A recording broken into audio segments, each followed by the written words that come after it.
I draw from a man I studied, Dante, who wrote the Divine Comedy, and it went from Inferno through Purgatorio to Paradiso. He put a lot of people of his own time into the various levels of purgatory and hell. But what it talked about was a kind of panorama of human experience that extended beyond this life.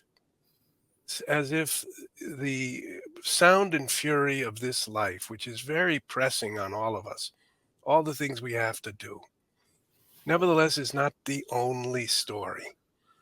Our story, we believe in the creed, we say we believe in the communion of saints, the forgiveness of sins, the resurrection of the dead, and life everlasting.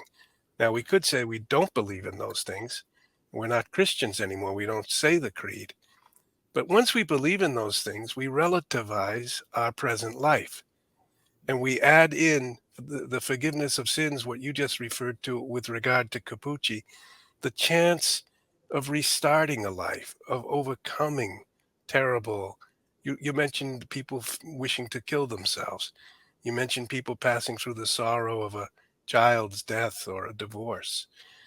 We are, in our faith, speaking of a redeemer, of the redemptor of Mhm. man. And the redeemer takes someone who's been lost, someone who's been beaten down to nothing and wishes to die, and gives new life. And this is the core, I think, of the salvation message. You're saving someone or some person who was lost.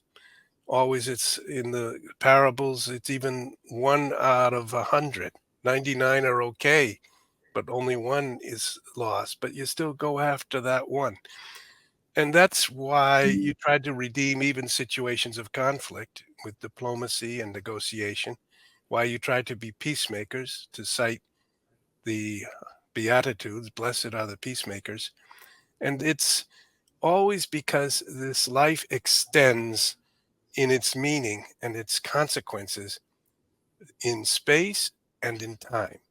And we are part of a long chain that precedes us, the apostles, the martyrs, the saints, John Henry Newman, all of them. And we will be followed by others. And we carry this treasure of the faith in salvation, the faith in redemption, in earthen vessels, that is, our bodies, which grow old and make mistakes, are fallible, can be deceived. And the entire structure of the church is to make present Christ and through a series of sacraments incorporate us into his eternal life. And therefore, we are advised throughout our lives to keep this thought foremost in our minds that it's not just this present life, but it's our eternal life, which we can't understand. It surpasses our understanding, but it will be a seeing together again with our mother, with our father, with those who passed before us, the great witness of all the saints. And our time's crisis is that we do not believe this any longer.